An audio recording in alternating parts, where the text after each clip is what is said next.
Hi, my name is Pearson Hunt. I'm a golfer at the University of Illinois, and today we'll be going through some Trackman data.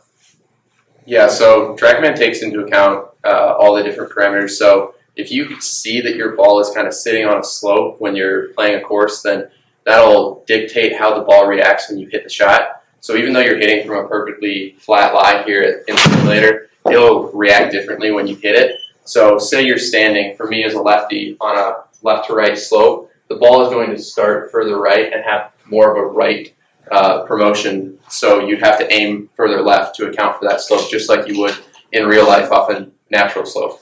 There will be this little box in the bottom right that displays a tiny map of the entire hole, and at the bottom of that box, it'll tell you how much power and how much spin the shot is going to receive based off what lie you have. So, like you said, if you're in a bunker out of heavy rough, then your power and spin is likely going to be significantly less than if you have a perfect lie in the fairway. So Trackman receives chipping data just the same as it does for full shots. It reads your club speed and the ball speed and spin rates, and from that it gives you how far the ball is going to travel and react once it hits the ground.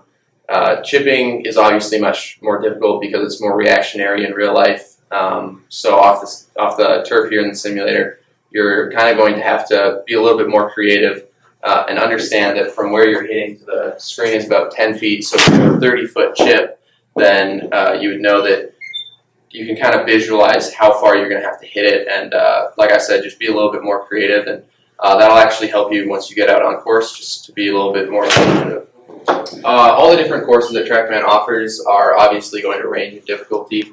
And when you're going through trying to select which course you're going to play, you're going to see there's this difficulty measure in the bottom. It's 5 blank dots, and if the dot is filled white, then that means the course is more difficult. So obviously, this course here in Germany has a 2 out of 5 difficulty, but if we went over to a course like Glen Abbey in Canada, that would be a 5 out of 5 difficulty, meaning that there's just maybe some more hazards or it's longer, but overall it's just going to play a little bit tougher for you.